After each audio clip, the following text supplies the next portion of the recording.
నమస్తే, నా పేరు తేజస్విని. బీసీఎన్ న్యూస్ కి స్వాగతం. ముందుగా ముఖ్యాంశాలు. ప్రైవేటు పాఠశాలల సమస్యలను పరిష్కరిస్తా అపుస్మా జిల్లా జనరల్ బాడీ సమావేశంలో స్పష్టం చేసిన గూడెం ఎమ్మెల్యే బొలిశెట్టి.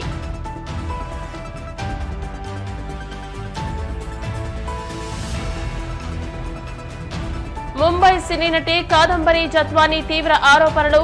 కొందరు ఐపీఎస్ అధికారులు నా పట్ల నీచంగా ప్రవర్తించారని చర్యలు తీసుకోవాలని డిమాండ్.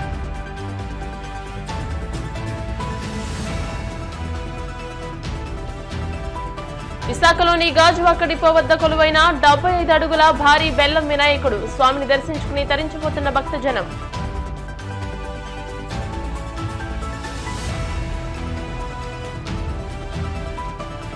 నాగార్జున సాగర్ ప్రాజెక్టుకు భారీగా వరద. 24 గేట్లను ఎత్తి దిగువకు 2.71 లక్షల క్యూసెక్కుల నీరు విడుదల. ప్రైవేటు పాఠశాలల సమస్యలను సీఎం చంద్రబాబు విద్యాశాఖ మంత్రి నారా లోకేష్ దృష్టికి తీసుకువెళ్తానని తాడేపల్లిగూడెం ఎమ్మెల్యే బొలిశెట్టి శ్రీనివాస్ పేర్కొన్నారు. పశ్చిమ గోదావరి జిల్లా తాడేపల్లిగూడెంలోని శశి ఇంజనీరింగ్ కళాశాల ఆడిటోరియంలో జరిగిన అపుస్మా జిల్లా జనరల్ బాడీ సమావేశానికి ఆయన ముఖ్య అతిథిగా హాజరై ప్రసంగించారు. ఈ సందర్భంగా ఆయన మాట్లాడుతూ ఈ సమావేశంలో తన దృష్టికి వచ్చిన సమస్యల పరిష్కారానికి తన వంతు కృషి చేస్తానని అన్నారు. ప్రైవేటు పాఠశాలల క్షేత్రస్థాయి సమస్యలపై తనకు అవగాహన ఉందని అన్నారు. అన్ని సంఘాలు అందిస్తున్న విధంగానే అపుస్మా నుంచి కూడా సాయం అందుతుందని భావిస్తున్నట్టు తెలియజేశారు.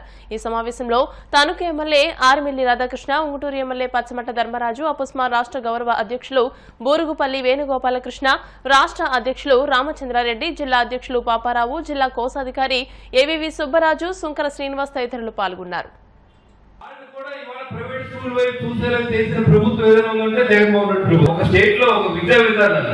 ఉన్నప్పుడు దాన్ని అన్నింటికి ఇంప్లిమెంట్ చేసిన బాధ్యత ఈ ప్రభుత్వం నడిపే ముఖ్యమంత్రి కానీ ఆ విద్యాశాఖ మంత్రి కానీ చదువుకున్న ఐఏఎస్ ఆఫీసర్ కూడా ఉంటుంది. ఈ ఐఏఎస్ ఆఫీసర్ కూడా ఎలా 10th క్లాస్ చదివినటువంటి మంత్రి చెప్పిన మాటలో సార్ ఎస్పాస్ తీసేద్దాం సార్ అంటే 10th క్లాస్ తీసేద్దాం ఉంటారు. 10th క్లాస్ అనేది ఉండాలి బాబు అని చెప్తుంది. దానికి 10th క్లాస్ అనేది అనవసరం మనకి తీసేద్దాం అంటే తీసేద్దాం ఉంటారు. కాబట్టి ఇలాంటి ప్రభుత్వంలో మనం చూసిన తర్వాత ఇక్కడ మేము చెప్తున్నాం, ఈ ప్రభుత్వం చంద్రబాబు నాయుడు గారి ప్రభుత్వం, కూటమి ప్రభుత్వం నిజాయితీగా పరిపాలించడం తప్ప ఇక్కడ ఇంకా తెలియని మూర్ఖులు కొంతమంది మొన్న కూడా వైసీపీకి పనిచేశారు. అది ఎందుకంటే ఒక మంచి మనిషి చేసినప్పుడు కులంతో సంబంధం లేదు, మతంతో సంబంధం లేదు, ఒక మంచి పరిపాలన జరిగినప్పుడు వాళ్ళందరినీ ఆదరించాల్సిన అవసరం ఉంది. చాలా మంది మీరంతా విద్యార్థులు ఉన్నారు కాబట్టి మీరందరూ కూడా ఎక్కువ మంది ఇవాళ కూటమి ప్రభుత్వం రావడానికి అందరూ పనిచేశారు కాబట్టి ఈ మెజార్టీతో మీ ముందు నిలబడి మాట్లాడగలిగే అవకాశాన్ని మీరు ఇచ్చారు. కాబట్టి తప్పకుండా మీ కోరికలన్నీ కూడా తీర్చే విధంగా న్యాయమైన కోరికలు ఏదైతే ఉన్నాయో చిన్న విద్యా సంస్థ కూడా నిలబడాలి, చిన్న కుటుంబం కూడా నిలబడాలి.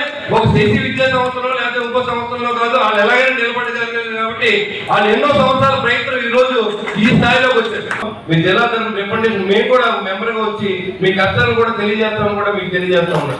ఏదైతే న్యాయమైన కోరికలు ఉన్నాయో అవన్నీ మనం మాట్లాడి డిస్కస్ చేద్దాం. ఇప్పుడు ఎలా ఉంటుందండి, ఇవాళ 25% పాత ప్రభుత్వం లేని వాళ్ళు జాయిన్ చేసేసుకోమన్నారు. ఇవాళ ఈ ప్రభుత్వం తీసేయమంటే ప్రజా వ్యతిరేక విధానం అవుతుంది. కాబట్టి ఇలాంటి విషయాల్లో కొంచెం ఆలోచించి చేయవలసిన అవసరం ఉంది. ఏదైనా ఇక్కడ క్యాగేశారు కాబట్టి మీరు చెప్పిన మేము చేసేంత నేను చెప్పలేను. కానీ ఏదైతే న్యాయమైన మీరు కోరుకులు ఉన్నాయో, ₹1 లేనోడు పెట్టమంటే ఆడి పెట్టమని ఆ డబ్బు కాదు పెడతలా, ఇక విద్యా సంస్థలు కొల్లగొట్టి ఆడి పెట్టమంటాడు. కానీ దాన్ని జనం ఏం తీసుకుంటారంటే ముఖ్యమంత్రి ఇమ్మంటే ఏదెవరండి వద్దన్నారనే పరిస్థితి వస్తుంది. కాబట్టి ఇది న్యాయమే కాదనే ఆ పరిస్థితుల్లో ప్రజలు కూడా లేరేమో అని చెప్పి నేను అభిప్రాయపడుతున్నాను. ఈరోజు గత 5 సంవత్సరాలుగా ఏ విధంగా ఇబ్బందులు పెట్టారో మీ అందరికీ కూడా తెలుసు. కేవలం విద్యా వ్యవస్థే కాకుండా అన్ని వ్యవస్థలు కూడా నిర్వీర్యం అయిపోయినటువంటి పరిస్థితి మనందరం కూడా చూస్తున్నాం. ఎప్పుడూ లేని విధంగా రాష్ట్రంలో అన్ని వ్యవస్థలు అందరూ కూడా బాధితులుగా మిగిలిపోయినటువంటి పరిస్థితుల్లో ఒక ప్రజాప్రభుత్వం, రాష్ట్రంలో వచ్చినటువంటి ప్రజల నుంచి వచ్చినటువంటి చైతన్యం, ప్రజల్లో వచ్చినటువంటి మార్పు, ఈరోజు చంద్రబాబు నాయుడు గారు, పవన్ కళ్యాణ్ గారి నాయకత్వంలో మోడీ గారి సహకారంతో ఒక ప్రజాప్రభుత్వం ఏర్పాటైంది. ఈ ప్రజాప్రభుత్వం కేవలం ప్రజల కోసమే పనిచేస్తుంది. గత వారం రోజులుగా మనందరం కూడా చూస్తున్నాం. చంద్రబాబు నాయుడు గారు విజయవాడలో ఏ విధంగా ఈరోజు వరద వాళ్ళు ప్రజలందరూ కూడా ఇబ్బంది పడుతున్నారు. ఆ వరదల బాధితులందరినీ కూడా ఆదుకోవడంలో కానీ, అక్కడ సేవా కార్యక్రమాలు కానీ, అక్కడ చేస్తున్నటువంటి ప్రభుత్వ కార్యక్రమాలన్నీ కూడా ప్రజాప్రభుత్వం ఏ విధంగా పనిచేస్తుంది అనే దానికి ఒక నిదర్శనాన్ని ఈ సందర్భంగా తెలియజేసుకుంటున్నాను. ఎప్పుడూ లేని విధంగా గత 5 సంవత్సరాల్లో పడినటువంటి ఇబ్బందులు మేము కూడా చాలా విన్నాము, చూసాము. పద్ధతి ప్రకారం వెళ్ళేటటువంటి ప్రజాప్రతినిధులుగా మేము కానీ ఒక మంచి ప్రభుత్వంలో మీరు చెప్పినటువంటి సమస్యలన్నింటినీ కూడా తీర్చే విధంగా ఈరోజు ఒక విద్యార్థికుడైనటువంటి యువకుడైనటువంటి మంత్రి మీ శాఖకు మంత్రిగా రావడం లోకేష్ గారు తప్పనిసరిగా మీ సమస్యలన్నీ పరిష్కరించడానికి ఆయన ముందుంటారని సందర్భంగా తెలియజేస్తున్నారు.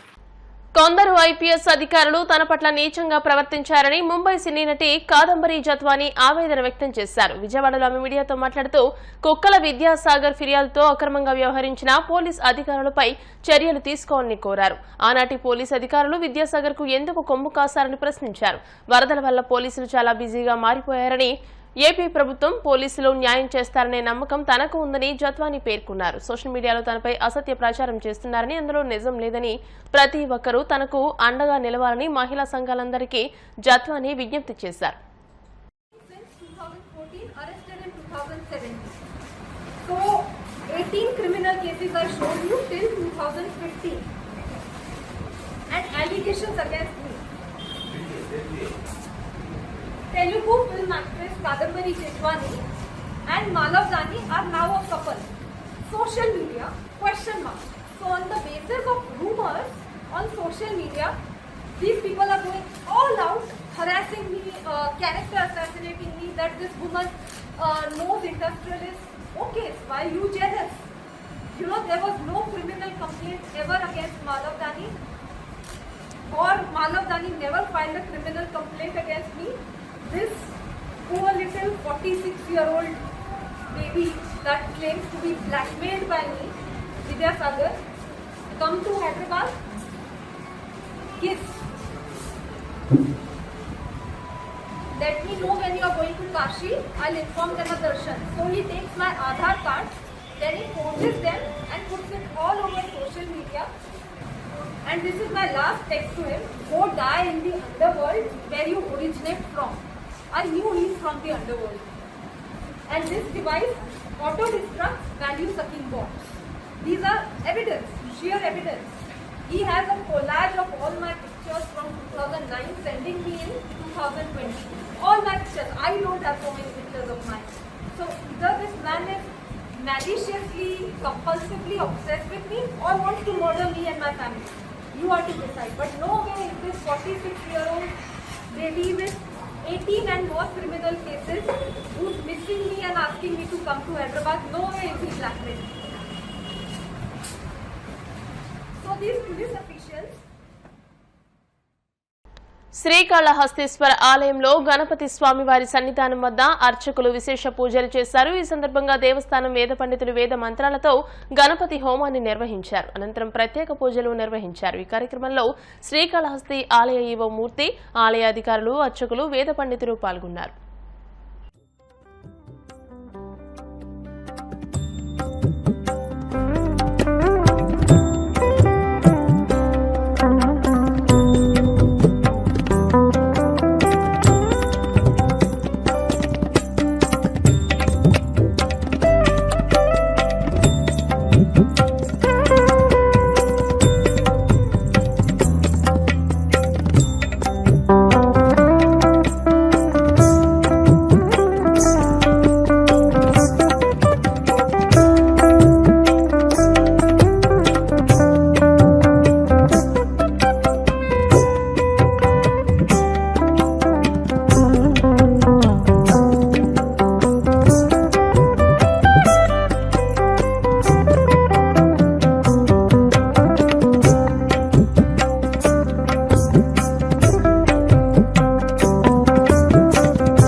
లంబోదర ట్రస్ట్ ఆధ్వర్యంలో పారిశ్రామిక ప్రాంతం కొత్త నక్కవానిపాలెనికి చెందిన మొల్లి గోవర్ధన్ విశాఖలోని గాజువాక డిపో వద్ద ఏర్పాటు చేసిన 75 అడుగుల భారీ బెల్లం వినాయక విగ్రహం ఆకట్టుకుంటుంది.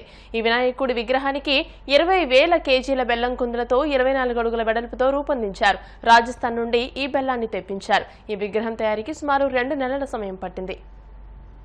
ఏపీ సీఎం చంద్రబాబుపై బీఆర్ఎస్ ఎమ్మెల్యే మల్లారెడ్డి ప్రశంసలు కురిపించారు. ఏపీ భారీ వర్షాలపై ఆయన స్పందిస్తూ విజయవాడను వరదలు అతలాకుతలం చేశాయని, వరద బాధితులను ఆదుకోవడానికి 74 ఏళ్ల వయసులో కూడా చంద్రబాబు ఎంతో శ్రమిస్తున్నారని కితాబిచ్చారు. వరద నీటిలో 30 కిలోమీటర్లు పర్యటించి ప్రజల ప్రాణాలు కాపాడిన ఘనత చంద్రబాబుదేనని చెప్పారు. తన అనుభవంతో విపత్తు నుండి ప్రజలను కాపాడారని కొనియాడారు. బర్త్డే సందర్భంగా స్వామివారిని తిరుమల వెంకటేశ్వర స్వామిని దర్శించుకున్నా చాలా సంతోషం.